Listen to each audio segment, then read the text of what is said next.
Hello and welcome back to this little channel of mine. Today I just wanted to do a full face of my current favorite products as well as walk y'all through the techniques that I would use on an everyday basis when applying my makeup. I also ended up creating this really fun and trendy graphic liner moment and I'm kind of living for it. It's shockingly a lot easier than it seems. So if you are interested in learning a little bit, then keep watching this video. So first up is primer, and I know I talked about this a lot in my last video, but I'm really loving the Milk Makeup Hydro Grip Primer. I'm just going to apply it with my fingers. I feel like that's easiest with most primers. Next is foundation. I really love the IT CC creams. They're actually really full coverage but feel really lightweight on your face. This is in the shade Fair Light. I kind of like to add a little bit of color to my face, so I'm going to mix it with one of my other favorites, which is the NYX Born to Glow foundation. And this one is pretty cheap. I think it's like around $10.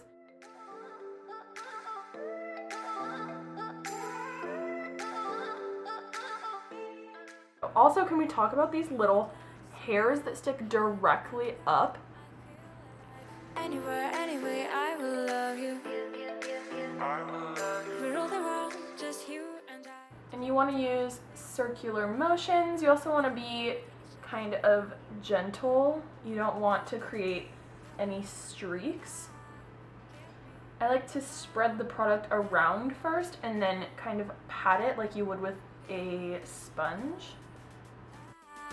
Keep me cloud, never let you go.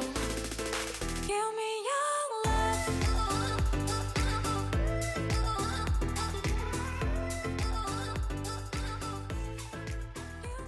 Okay, and then you always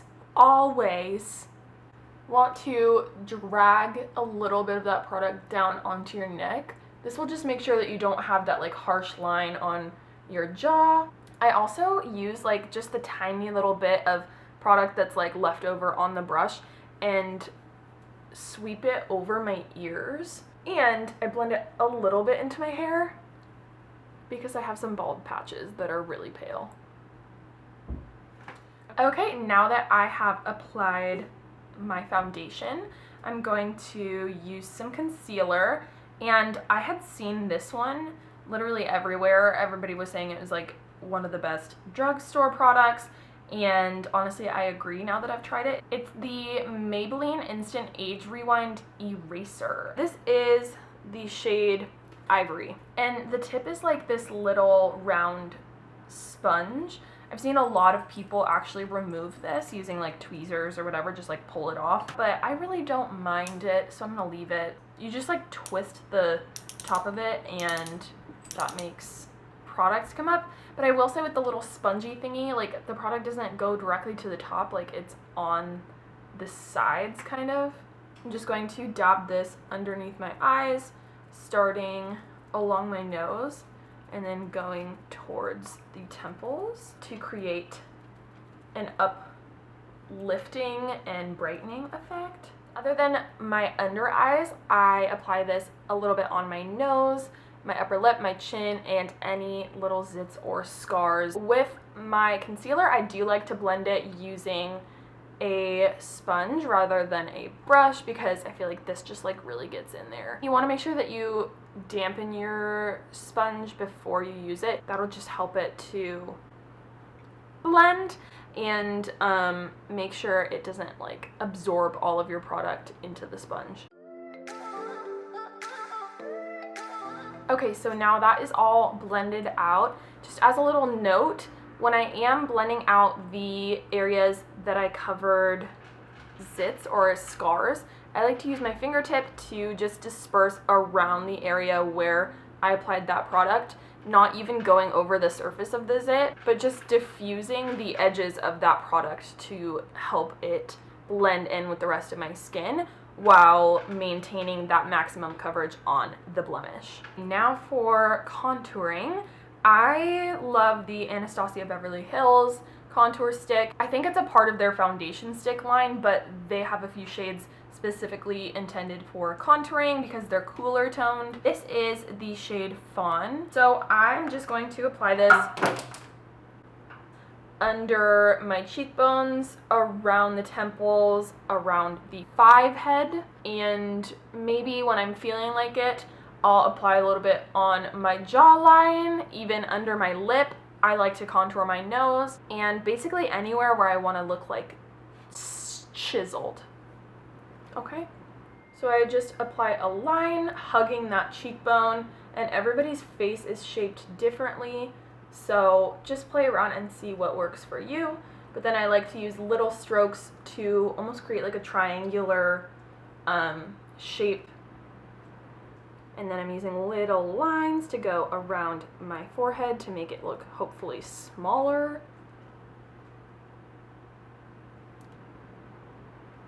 Okay, and then just for the sake of this video, I'll do my jawline. You want to go a little bit above your jawline, that way it makes it look smaller. Some people will do the 3 shape, but I really don't like applying contour right here. I don't see the need, and then it just kind of creates a shade difference between my face and my ear, and I don't love that. Again, everyone's nose is different, obviously, but for me, I like to go under the tip of my nose to give the illusion that it's more lifted and raised. And then I go from basically where my eyebrows start down the sides of the bridge of my nose. When you create this line down the side, you don't want to go actually on the side of your nose because that will just make your nose actually look bigger, but you want to go on top of your nose and create new sides of your nose. And connecting this to your eyebrows makes it look more natural. And then I also go right at the end of those lines to create the illusion of a button nose. Okay, and then to create the illusion of a bigger pout, I just put a little dash of contour underneath that bottom lip. This just makes it look like there's more of a shadow and that your lip is poutier. I'm using this angled Real Techniques brush to blend out my contour in kind of tapping and sweeping motions. And with the cheekbones, I sweep upwards, not downwards, because I want that line right there to stay pretty much intact, just a little bit more diffused. So I am blending it, but not dragging down to get any product below that line that I want.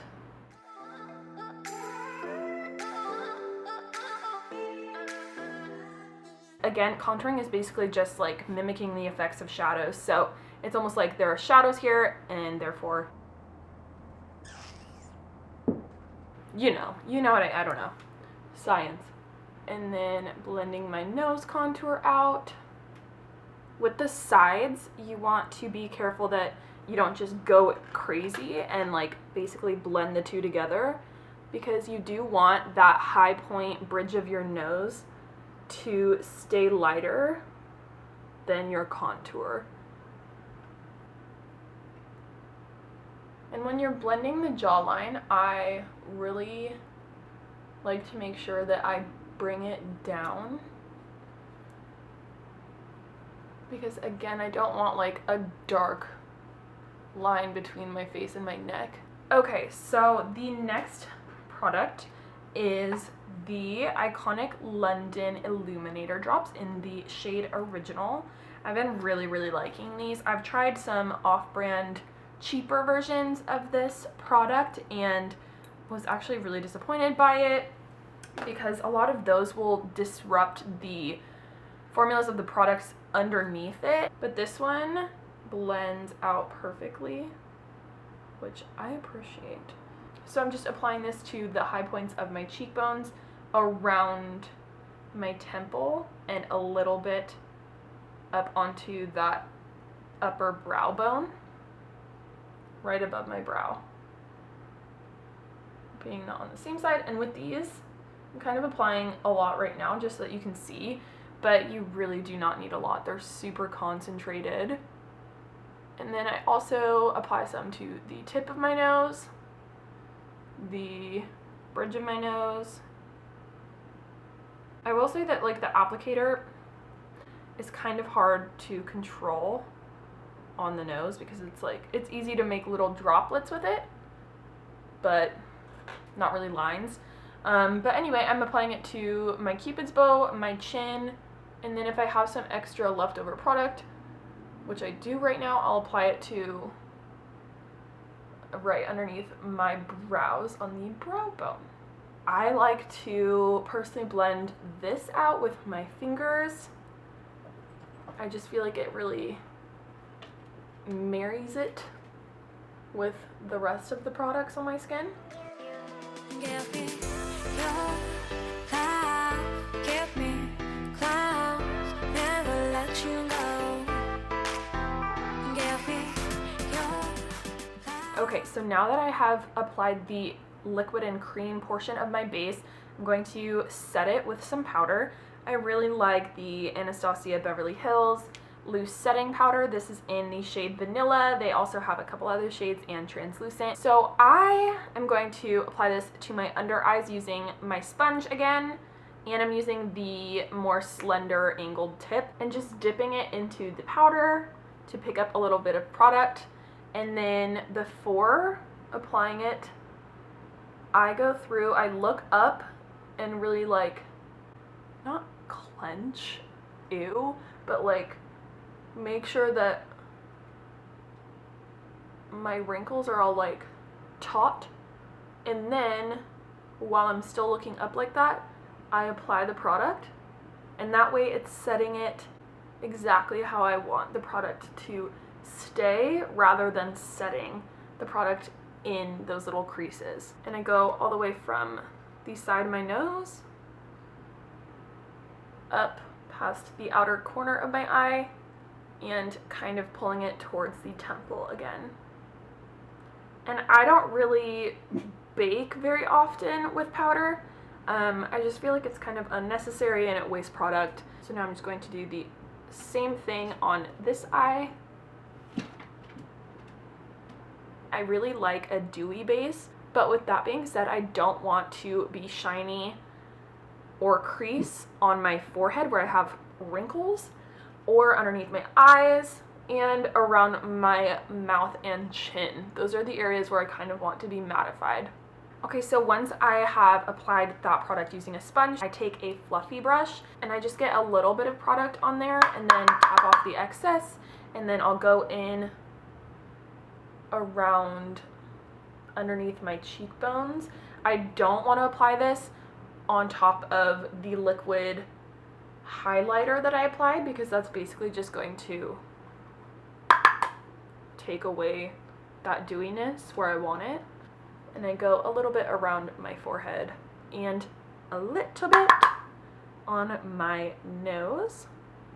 Lastly, I like to put a little bit on my eyelids. Again, I'm wiping off the product that has creased on those lids before setting it, and then just lightly dusting some powder over it. And this helps to minimize that creasing that happens on my lids with the foundation, or if you apply concealer on your eyes. Some people do really like to avoid setting that product because it can act as a primer for your eyeshadow if you want a really pigmented and bold look. But for me today, I'm not really doing like bold eyeshadow, I'm just going with like a liner. So if you like to keep it more natural, then I would suggest setting those lids. Next is kind of an extra little step that I don't always do, but I just bought this Studio Fix MAC powder. It's a pressed powder, and this is in the shade NW15, and it's just a little bit lighter than my skin tone. So what I'm gonna do with this is add a little bit of coverage and extra pigment underneath my eyes, and also I'm going to use it to carve out my contour. So I'm just going to take the flat side of this sponge and use that to pick up a little bit of product, or a lot. Okay, oops. Just go right under the eyes, again making sure that I'm getting into those wrinkles. And this is going to kind of brighten up my under eye a little bit. And I'm also going a little bit vertically along the outer part of that nose contour. And I don't know if you can tell the difference, but this side is just a little bit brighter. So I'm just going to repeat that on this side.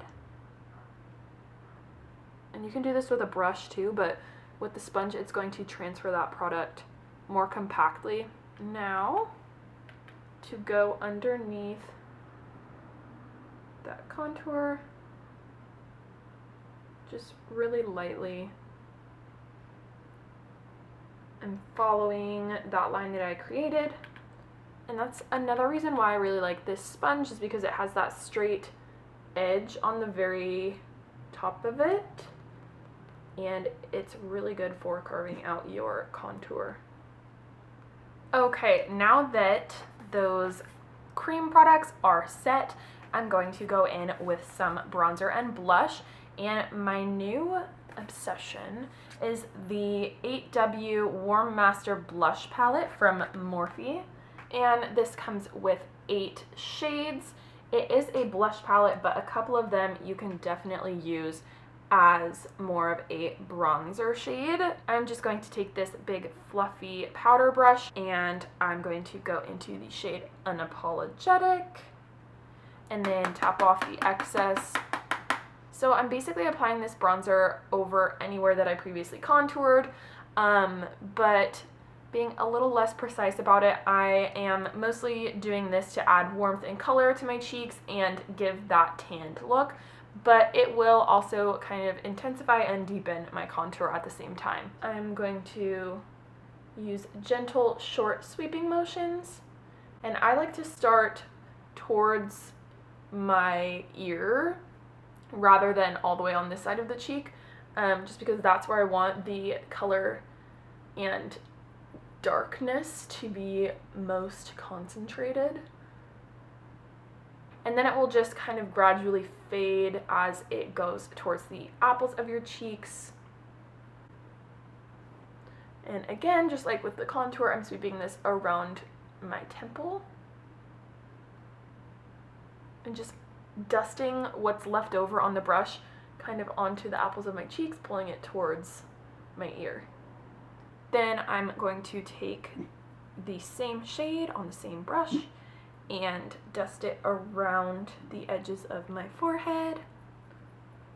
And I kind of use these motions that are a little bit in between sweeping and tapping, if you will.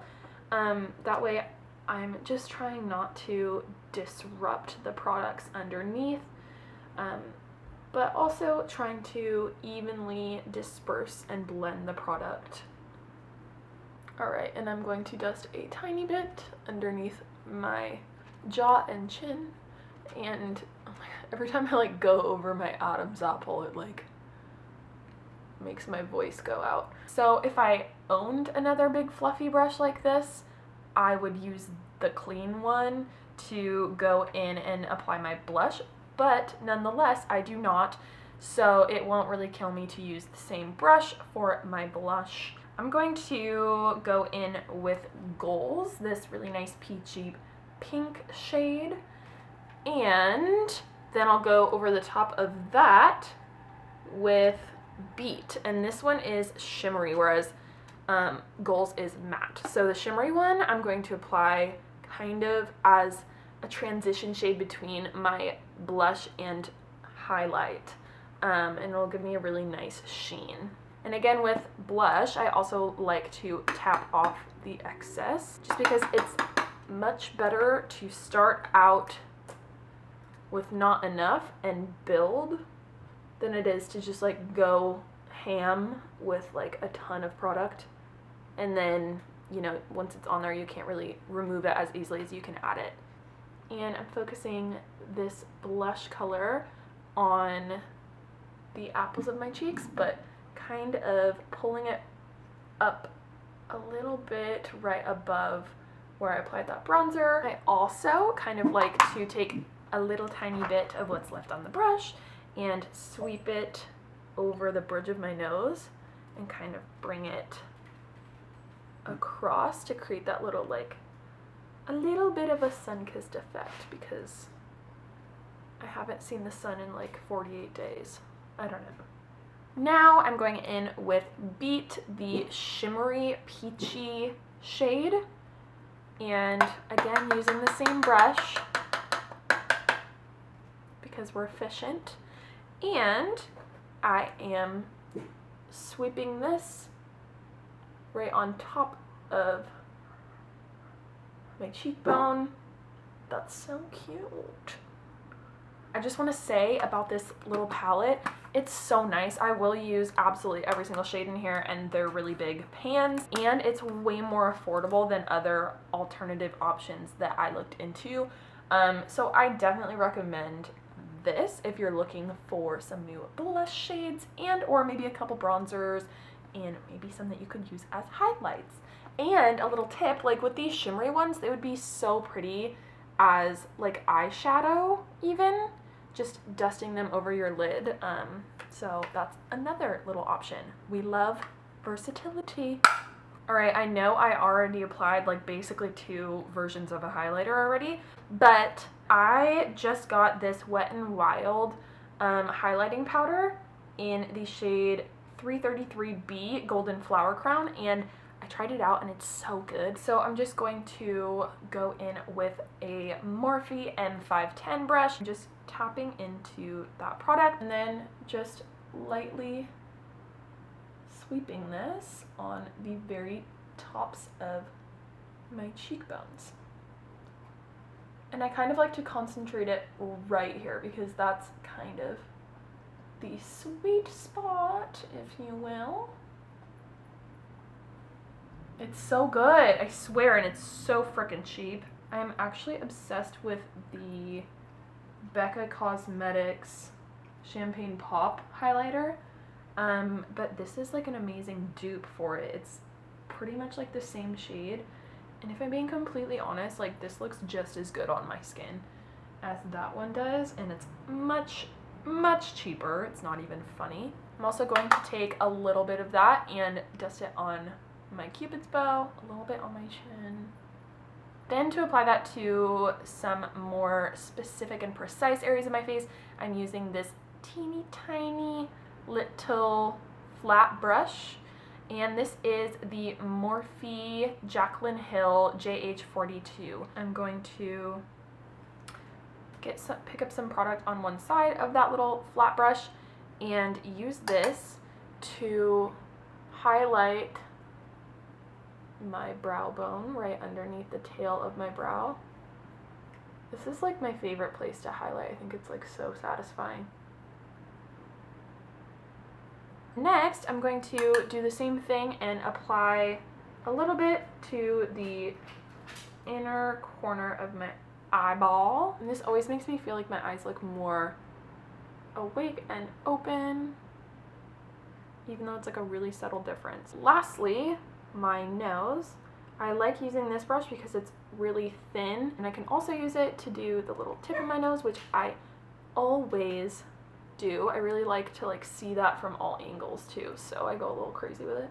Next is brows. So I'm going to be using the Anastasia Beverly Hills Brow Wiz, and this is in the shade medium brown. And then I'm going to top it off using the Anastasia Clear Brow Gel. This stuff is amazing. So I always like to start by brushing my brow hairs up and then identifying the places where I want to fill in any gaps.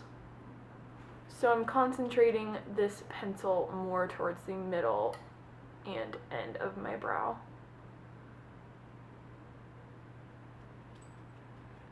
Then, to be thorough, I'll brush my brows down a little bit just to see the gaps on the top, and then again with little strokes that follow the direction of the hairs in that area, I kind of just fill in where I wish there was an actual hair. And then Once I'm done filling that in, I will brush the hairs up again and double check that everything is looking good.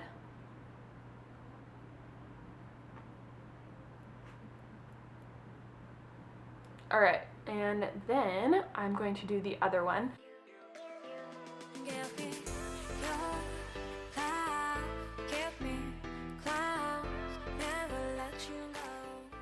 Okay, so now that I have my brows where I want them, I'm going to go in with that clear brow gel and set those hairs in place.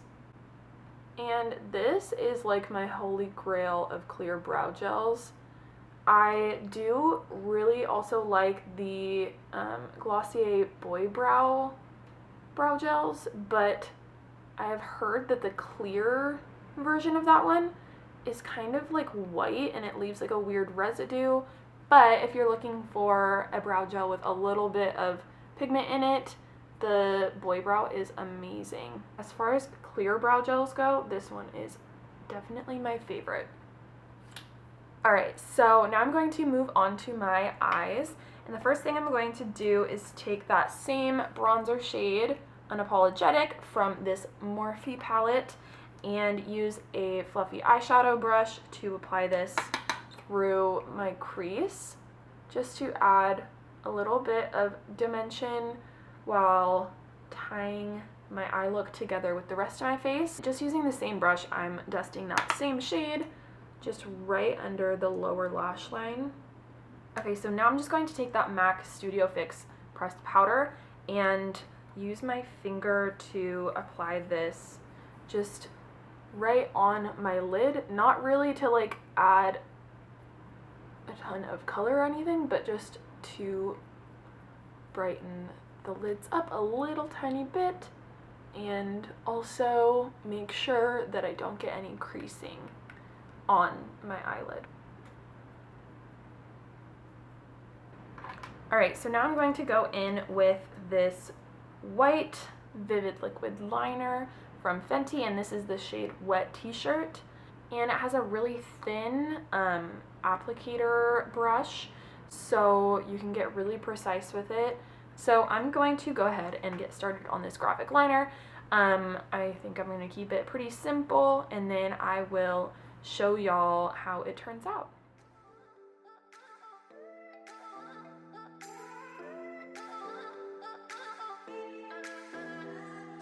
We get lost, we can get high, because me gone, I feel alive. Anywhere, anyway, I will love you. We rule the world, just you and I. Just let me down, we walk the line. But now nothing's gone wrong, I'll take a shot for you. Give me your love, give me clouds, never let you go. Give me your love. Okay, so I basically just did a normal winged liner with it, but took it up into the crease. Oh, Gus, hello.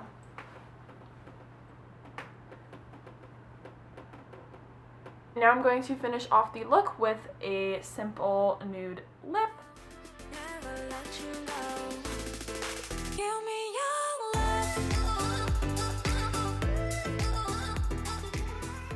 Okay, this is the finished look. I just used my KKW Beauty lip liner in the shade Nude 1, followed by this Milani Amore Matte Lip Cream in the shade 10. And I lightened up the center of my lips using my KKW Beauty Cream lipstick in the shade Nude 1. So, overall, I'm kind of digging this, if I'm being completely honest. This was my first time ever trying a liner look like this, and it was a lot easier than I thought it would be. I just want to show y'all that it's not as intimidating as it seems. So I hope y'all enjoyed this video. If you learned something, please give it a thumbs up and subscribe, and I will see y'all in my next video.